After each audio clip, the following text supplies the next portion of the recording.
حضرت موسیٰ علیہ السلام سے اللہ نے یہ فرمایا، سورہ طٰہٰ کے شروع میں آیت آئی، ان اللہ عندہ علم ان الساعۃ آتیۃ اکاد اخفیہا لتجزا کل نفس بما تسعی، بے شک قیامت آنے والی ہے، قریب تھا میں کہ اس کو چھپا دیتا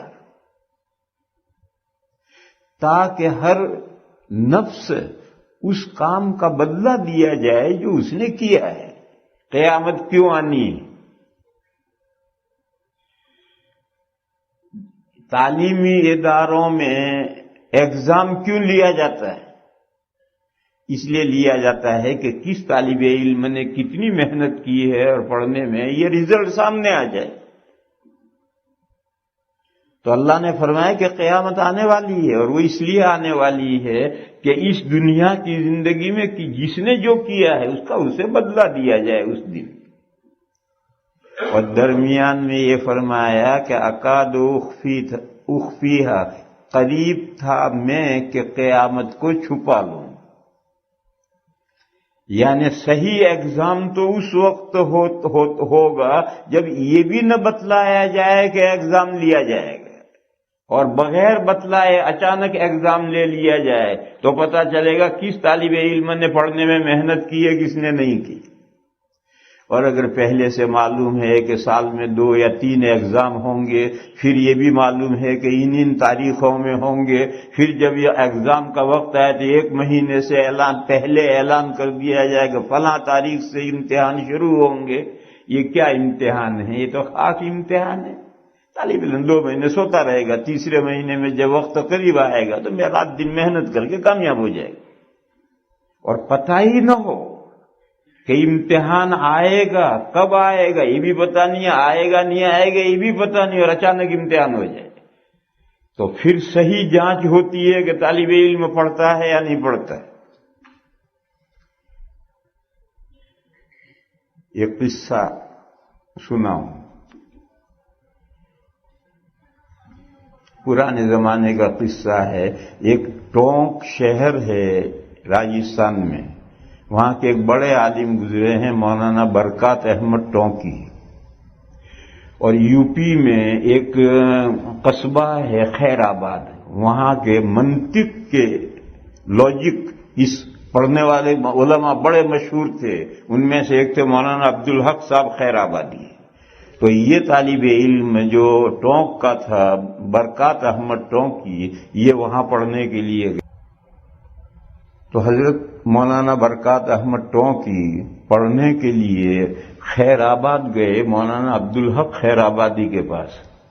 ان سے جا کر کہا حضرت مجھے پڑھنی، وہ منطق پڑھاتے تھے، منطق کے ماہر تھے، منطق پڑھنے کے لیے گئے۔ استاد نے کہا بے پڑھاؤں گا تمہیں، لیکن جب چاہوں گا امتحان لوں گا۔ طالب علم نے کہا حضرت ٹھیک ہے۔ سبق شروع ہوا، پڑھایا 1 ہفتہ پڑھایا۔ 8ویں دن جب پڑھنے گئے تو کہا مول صاحب آج امتحان ہوگا۔ اب وہ طالب علم یہ تو سمجھتا ہی نہیں تھا کہ 7 دن پڑھ کر 8ویں دن امتحان ہوگا، اس نے وہ 7 دن کی کتاب یاد نہیں کی تھی۔ طالب علم جب امتحان آتا ہے تو رات دن کر کے یاد کرتے ہیں۔ چنانچہ امتحان ہوا اور اس کو تو 7 دن کا سبق یاد نہیں تھا، پڑھا ہوا یاد نہیں تھا، تو نکال دیا۔ یہ کہا کہ اگر تمہیں عمر نوح بھی میں پڑھاؤں گا تمہیں علم نہیں آئے گا، بھاگو یہاں سے، بھگا دیا۔ وہ طالب علم وہاں سے کلیر گیا۔ کلیر ایک بڑے بزرگ ہیں حضرت صابر کلیری رحمت اللہ علیہ، دیوبند سے کوئی 35-40 کلومیٹر ہے کلیر۔ وہاں جو حضرت کا مزار ہے اس مزار کے پاس میں ایک مسجد ہے، لگی ہوئی مسجد۔ اس مسجد میں جا کر 40 دن کا اعتکاف کیا، اور اللہ سے 40 دن دعا کرتے رہے کہ استاد راضی ہو جائیں اور دوبارہ پڑھائیں۔ 40 دن اعتکاف کر کے دعا کر کے دیکھو یہاں مسئلہ سمجھنا چاہیے، کسی مزار سے الگ ساتھ میں لگی ہوئی کوئی مسجد ہے، اس مسجد میں اعتکاف کرنا، اس کا مزار سے کوئی تعلق نہیں۔ لیکن بہرحال کسی مسجد کے پاس میں کسی نیک آدمی کی قبر ہوگی تو اس کا فیض تو پہنچے گا۔ جیسے مسجد نبوی میں نبی پاک صلی اللہ تعالی علیہ وسلم کی مبارک قبر ہے تو اس کا فیض تو مسجد نبوی میں پہنچے گا لوگوں کو۔ آج کچھ لوگ سر پھرے ہیں، اس کو وہ اس کے قائل نہیں ہیں، اور وہ مدینہ شریف میں مسجد نبوی کے پاس کھڑے ہو کر گنبد خضرا کی طرف اشارہ کر کے کہتے ہیں ھذا ھو الصنم الاکبر، یہ سب سے بڑا بت ہے۔ ایسے بھی سرفرے مسلمانوں میں ہیں، اور کہتے ہیں اپنے آپ کو سلفی، ہم سلفی ہیں۔ تو اس لیے میرے بھائیوں یہ ان کا خیال سب غلط ہے۔ بہرحال کہیں بھی ایک نیک آدمی ہوگا تو زندہ ہوگا تو بھی اس کا فیض حاضرین تک پہنچے گا، اگر اس کی قبر پاک ہے تو اس کا بھی فیض تو بہرحال پہنچے گا۔ یہ الگ مسئلہ ہے، قبر والے سے مانگنا جائز نہیں، مانگو اللہ سے۔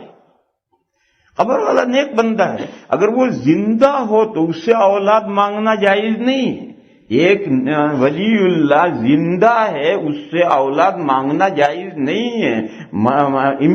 استمداد مانگنا سب کچھ اللہ سے ہے، اللہ کے علاوہ کسی سے کچھ نہیں مانگنا، کوئی نہیں دے سکتا، کسی کے اختیار میں کچھ نہیں۔ لیکن جیسے ایک زندہ بزرگ ہے، لوگ ایک بستی میں رہتا ہے، ایک محلے میں رہتا ہے، ایک مسجد میں رہتا ہے، تو اس مسجد والوں کو اس کا فیض تو پہنچے گا۔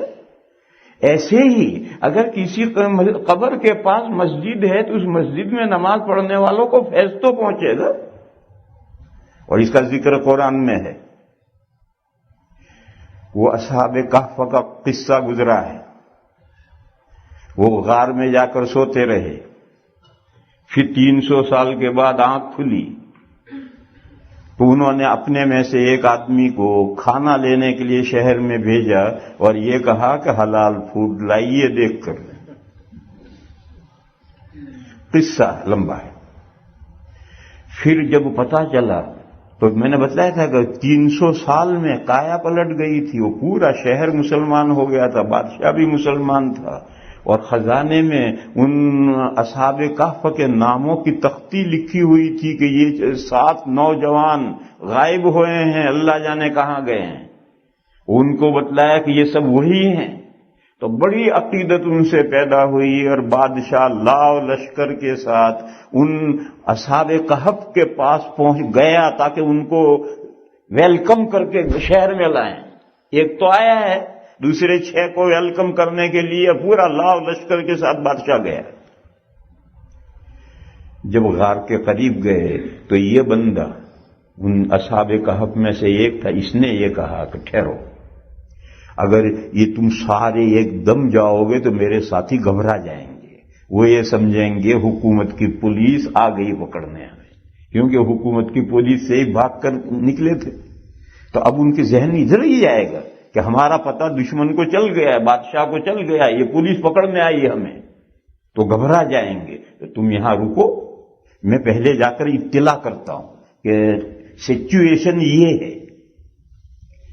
خیر وہ گیا، وہاں کیا ہوا، وہ انہوں نے ایک کو کھانا لینے بھیجا، وہ کھانا لینے چلا گیا، اس کے بعد وہ 6 تھے وہ لیٹ گئے مر گئے۔ یہ جو گیا ایک اطلاع کرنے، وہ بھی وہاں جا کر ایسا بےتاب ہوگا، وہ بھی لیٹا اور مر گیا۔ جب کافی دیر ہوئی وہ نہیں آیا تو اب ان لوگوں نے دیکھو بھی کیا صورت حال ہے۔ بہرحال یہ سارا گئے تو دیکھا کہ 7 آدمی ایک غار میں لیٹے ہوئے ہیں اور سب مرے ہوئے ہیں، اور اس غار پر قرآن میں ہے کہ اللہ نے ایک رعب ڈال دیا تھا، کوئی چیز اندر داخل نہیں ہوتی، کیڑا مکوڑا جانور درندہ اس غار کے اندر داخل نہیں ہو سکتا تھا، اللہ نے ان پر ایسا رعب ڈالا تھا۔ تو ان لوگوں پر بھی ایسا رعب کہ ان کی ہمت اندر جانے کی نہیں ہوئی، اور انہوں نے غار کے دہانے پر دیوار چن دی اور اندر قبر بن گئی۔ یہ اصحاب کہف کا آخری انجام یوں ہوا، اندر جا کر ان کو دفن کرنا یہ تو ہمت ہوئی نہیں کسی کی، تو قبر کا دہانا تھا اسی پر دیوار چن کر کے اس پوری غار کو قبر بنا دیا۔ پھر آپس میں گفتگو ہوئی کہ ٹھیک ہے تو اصحاب کہف کی اجتماعی قبر بن گئی، اب باہر کیا جائے؟ قرآن کریم میں ہے، کسی نے کہا اس غار کے باہر ٹاور بناؤ، آپ کا ٹاور ہے، ٹاور بناؤ۔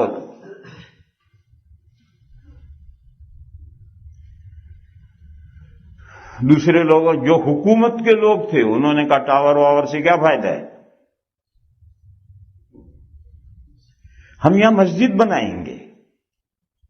یہ سارا مضمون سورہ کہف میں ہے۔ وَكَذَلِكَ عَثَرْنَا عَلَيْهِمْ لِيَعْلَمُوا أَنَّ وَعْدَ اللَّهِ حَقًّا۔ کون ہے بھی کوئی حافظ؟ پڑھو، کہاں سارے حافظ تو بھاگ گئے۔ فَتَنَازَعُوا أَمْرَهُمْ بَيْنَهُمْ۔ ماشاء اللہ، امام سے یہاں جاؤ، یہ ٹیک لگانے کی جگہ ہے، یہاں جاؤ۔ فَتَنَازَعُوا بَيْنَهُمْ أَمْرَهُمْ فَقَالُوا ابْنُوا عَلَيْهِمْ بُنْيَانًا۔ آپس میں اختلاف ہوا کہ قبر تو بن گئی اجتماعی، باہر کیا ہو؟ تو کچھ لوگوں نے کہا اس پر ایک بڑا ٹاور بناؤ، یادگار بناؤ، لاٹ بناؤ، اردو میں کہتے ہیں لاٹ، لام الف و لٹے، لاٹ بناؤ، جیسے اشوک کی لاٹ فوٹو میں دیکھی ہوگی نا، اشوک کی لاٹ۔ جو حکومت کے لوگ تھے انہوں نے کہا لاٹ سے کیا فائدہ ہے؟ قال الذين غلبوا على امرهم لنتخذن عليهم مسجدا۔ جو حکومت کے ذمہ داران تھے انہوں نے کہا لاٹ سے کیا فائدہ ہے، ہم مسجد بنائیں گے یہاں تاکہ لوگ یہاں آئیں، عبادت کریں، اور یہ جو 7 بزرگوں کی ایک ساتھ قبر ہے ان کا فیض ان کو پہنچے۔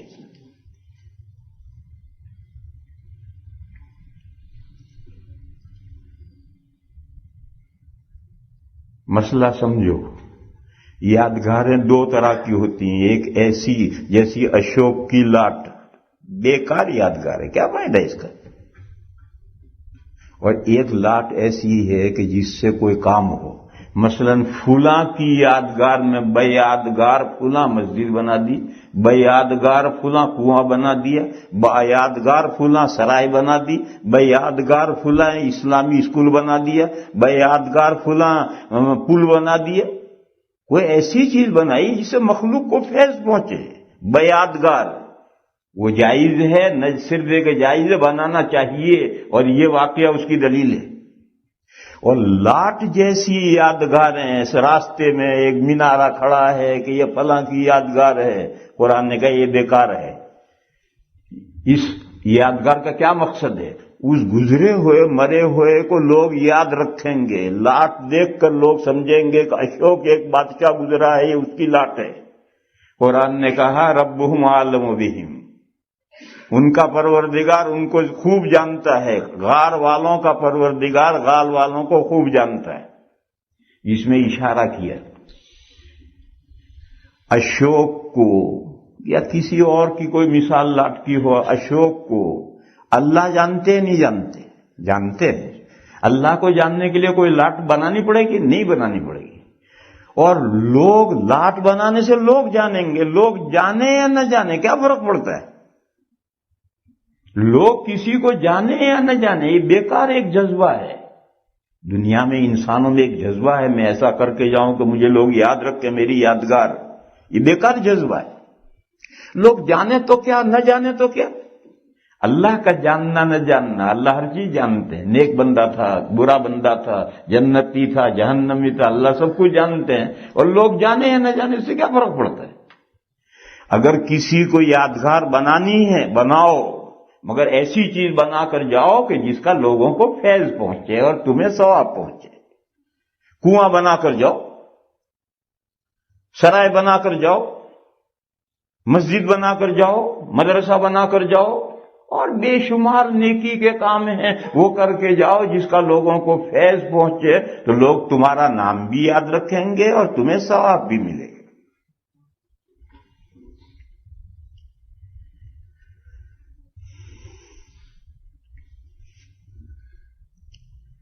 ایک مسئلہ اور ذہن میں آیا ہے، ایک حدیث ہے بہت اعلیٰ درجے کی صحیح حدیث، من بنا للہ مسجدا بنا اللہ لہ بیتا فی الجنہ، جو اللہ کے لیے گھر بناتا ہے اللہ اس کے لیے جنت میں حویلی بناتا ہے۔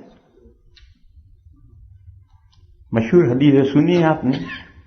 اس میں ہے جو اللہ کے لیے، اللہ کی خوشنودی کے لیے، بخاری شریف میں یہ حدیث ہے، اس کی شرح ہے عمدۃ القاری، اس میں ایک مسئلہ لکھا ہے کہ اگر کسی نے مسجد بنائی اور اس کے اوپر بانی کی حیثیت سے اپنا نام لکھا تو کان بعیدا عن الاخلاص، علامہ عینی نے کہا اخلاص گیا۔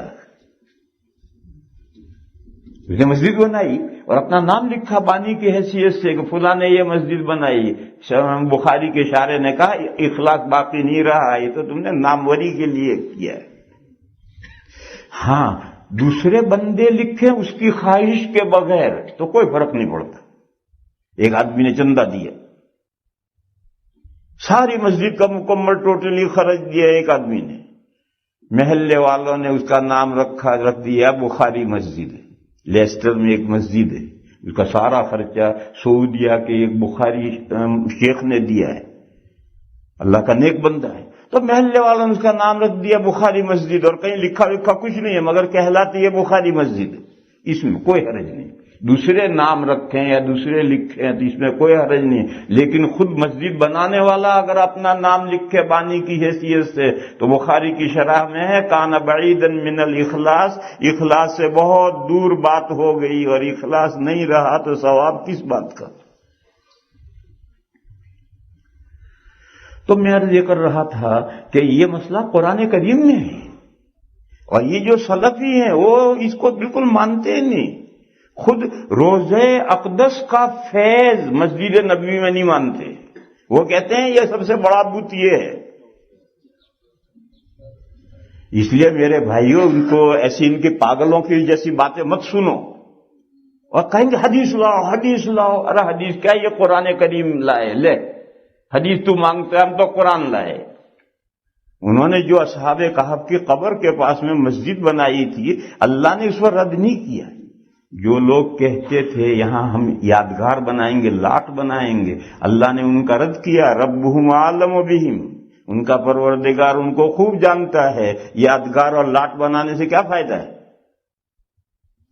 اور پھر دوسری رائے جو حکومت کے ذمہ داروں کی آئی کہ ہم یہاں مسجد بنائیں گے تو اللہ نے اس کا رد نہیں کیا ہے۔ معلوم ہوا کہ مسجد بنائی جا سکتی ہے، اور قبر پر نہیں، قبر کے ساتھ، اور اس قبر میں عبادت کرنے والوں کو، دینی کام کرنے والوں کو قبر کا فیض پہنچے گا، اور مسجد میں جو اعمال صالحہ ہوں گے اس کا فیض قبر والے کو پہنچے گا، دو طرفہ، اس کا فیض ادھر بھی پہنچے گا، اس کا فیض ادھر بھی پہنچے گا۔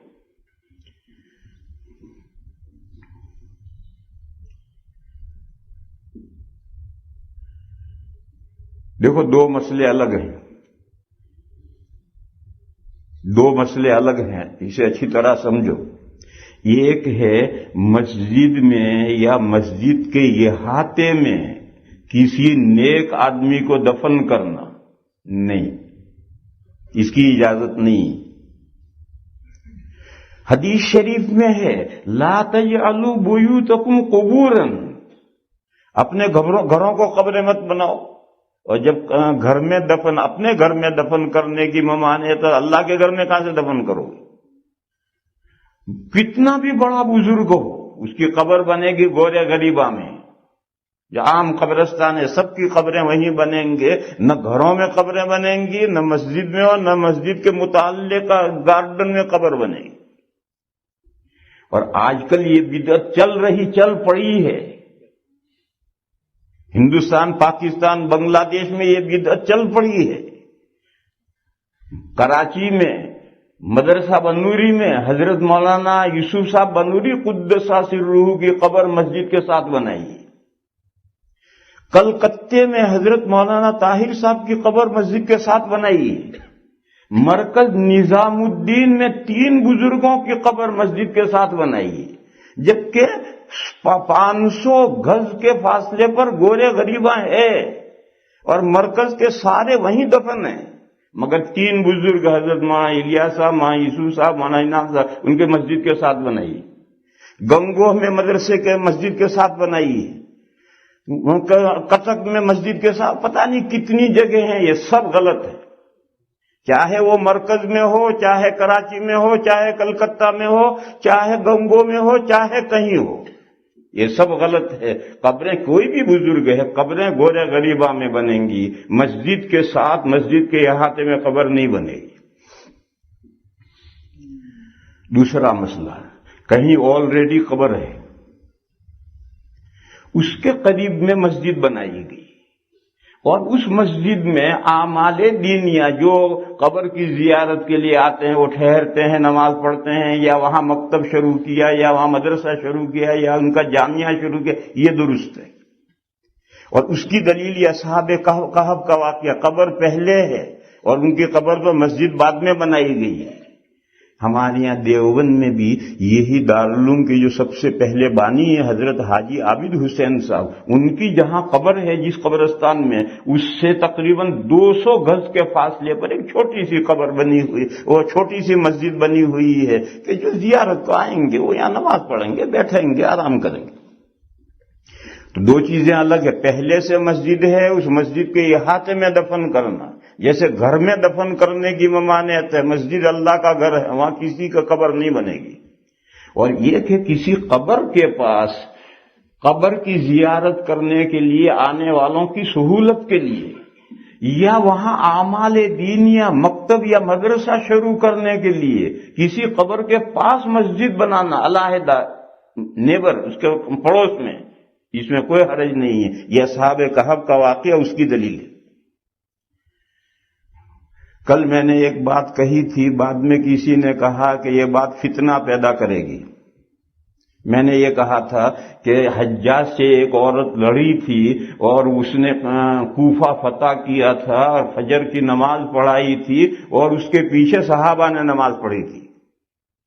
تو لوگوں نے کہا کہ یہاں تو یہ فتنہ شروع ہوا ہے، عورتیں امام بنتی ہیں، تیری اس بات سے بھی لوگ دلیل قائم کریں گے. تو اس کو سمجھ لو، اس بات کو بھی سمجھ لو. میں نے پہلے کہا تھا کہ عورت کو سربراہ مملکت بنانا نہیں چاہیے، لیکن تغلب، وہ ڈنڈے کے زور سے یا ووٹ کے زور سے وہ ملک کی سربراہ بن جائے تو اس کی حکومت صحیح ہے، اس کے احکام نافذ ہیں. کیوں؟ تغلب میں ہم کیا کر لیں گے؟ وہ ڈنڈے کے زور سے، ووٹ کے زور سے سربراہ اعظم بن گئے، ہم کیا کر لیں گے؟ ہمارا کیا دخل ہے اس میں؟ ہم نے تو اس کو ووٹ نہیں دیا، مگر اب تو ووٹ تو ایک ووٹ زائد ہو جائے ادھر حکومت جاتی ہے.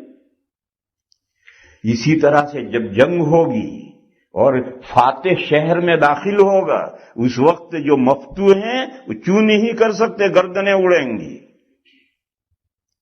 اور ایسی صورت میں پڑھ لی نماز، پھر اپنی نماز دوبارہ پڑھ لی. عورت کے پیچھے مرد کی نماز نہیں ہوتی، عورت کے پیچھے مرد کی نماز حنفیہ کے یہاں نہیں ہوتی. عورتیں اگر امامت کریں اور عورتوں کی امام عورت ہی ہو تو کراہت تحریمی کے ساتھ نماز ہو جائے گی، اور ایسی صورت میں عورت آگے امام کی جگہ نہیں کھڑی ہوگی، سب کے اندر کھڑی ہوگی. لیکن جب ایک فاتح عورت آتی ہے اور پورے شہر پر قبضہ کرتی، اب تو ہر ایک کو خواہی نہ خواہی جک مار کر کے اس کی پیروی کرنی پڑے گی ورنہ گردن اڑے گی. لہذا صحابہ کے نماز پڑھنے سے کوئی استدلال نہیں ہے کہ مردوں کی نماز عورتوں کے پیچھے ہو جاتی ہے. یہ تو وار کے احکام ہیں، اس وقت تو بہت سے کام جان بچانے کے لیے کرنے پڑتے ہیں. تو نماز پڑھ لی، پھر اپنی نماز لوٹا لی. دیکھو ایک حدیث سناؤں.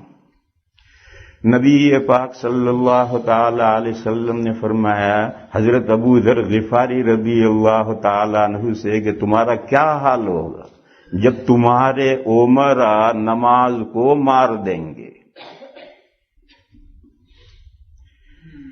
دیکھو پہلے جو امیر ہے وہی آ کر نماز پڑھائے گا، دوسرا نماز نہیں پڑھا سکتا ہے. اور وہ امیر پڑا ہے، سو رہا ہے، قیلولہ کر رہا ہے، ظہر کا وقت گزر گیا، عصر کا وقت شروع ہو گیا، اب آ کر ظہر پڑھا رہا ہے، نماز مار دی اس نے۔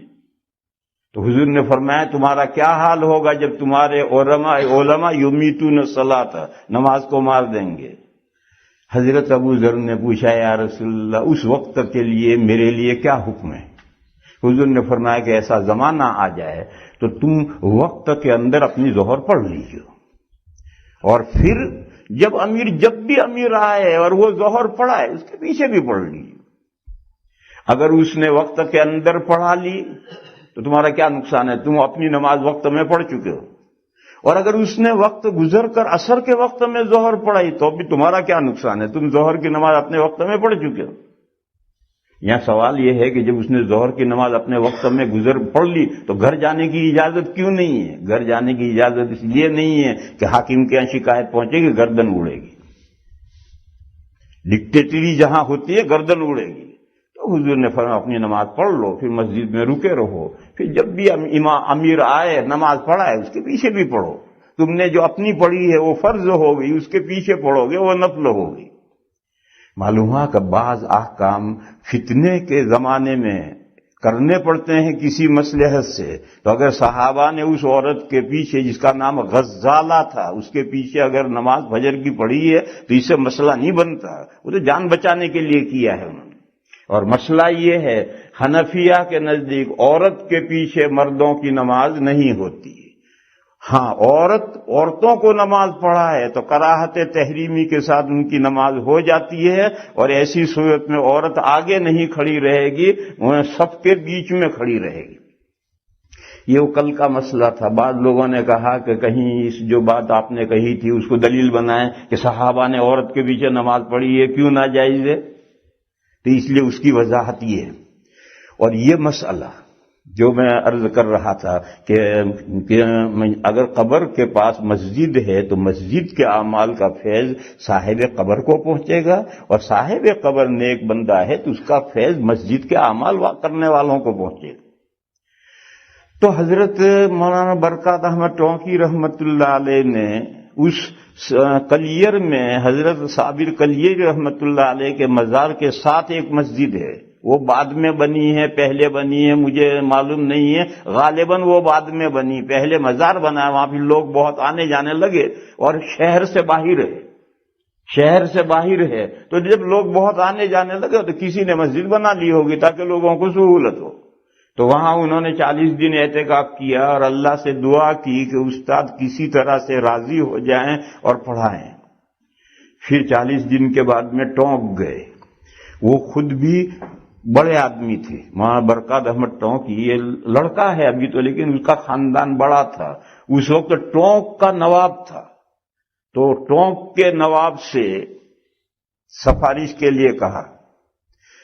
ٹونک کے نواب کے مولانا عبدالحق صاحب سے کوئی تعلقات نہیں تھے، تو انہوں نے رامپور کے نواب کو کہا۔ ٹونک کا نواب رامپور یو پی میں ہے، ان کے تعلقات تھے ایک خاندان کے تھے، تو انہوں نے اسے کہا، اور رامپور کے نواب نے حضرت مولانا عبدالحق صاحب سے سفارش کی کہ اس لڑکے کو آپ پھر پڑھانے منظور کر لیں۔ تو فرمایا ٹھیک ہے بیچ دو پڑھاؤں گا، لیکن جب چاہوں گا امتحان لوں گا۔ اب بھی وہی شرط ہے، کہا بیچ دو پڑھاؤں گا لیکن جب چاہوں گا امتحان لوں گا۔ ان کا ٹھیک ہے۔ اس طالب علم کا یہ حال تھا کہ روزانہ سونے سے پہلے پچھلا تمام پڑھا ہوا یاد کر کے سوتا تھا۔ ممکن ہے کل پڑھنے جاؤں تو استاد کہیں آج امتحان ہے، روزانہ پچھلا سارا یاد کیے بغیر سوتا نہیں تھا، اور پھر پوری زندگی میں کبھی امتحان نہیں لیے۔ پھر امتحان، کیونکہ امتحان کا مقصد تو یہی جاننا تھا، اور استاد کو اندازہ ہو جاتا ہے کہ طالب علم کو پچھلا یاد ہے یا نہیں۔ بہرحال قیامت اس لیے آنی ہے، وہ امتحان ہے، تو اگر بتلا دیا جائے پہلے سے ساری ڈیٹیل بتلا دی جائے تو پھر کیا امتحان ہو۔ اس لیے اللہ نے فرمایا کہ چاہیے تو یہ تھا کہ میں قیامت کی کسی کو بھنک ہی نہ پڑنے دیتا، اکاد اخفیہ، مگر اللہ کا کرم، اللہ کا احسان کہ تھوڑا بہت اللہ نے قیامت کے بارے میں بتا دیا ہے۔ ایک تو یہی بات کہ قیامت ڈیفینیٹلی آنی ہے، آ رہی ہے، پورا قرآن بھرا پڑا ہے۔ اور اللہ کے نبی صلی اللہ تعالی علیہ وسلم نے قیامت کی علامتیں قریب میں پائی جانے والی، تھوڑے فاصلے سے پائی جانے والی علامتیں بتائی، امارات الساعہ بتایا، تاکہ علامتوں سے آدمی پہچانے کہ قیامت نزدیک آ رہی ہے، قیامت نزدیک آ رہی ہے۔ لیکن بالکل صحیح ٹائم اللہ نے کسی کو نہیں بتایا۔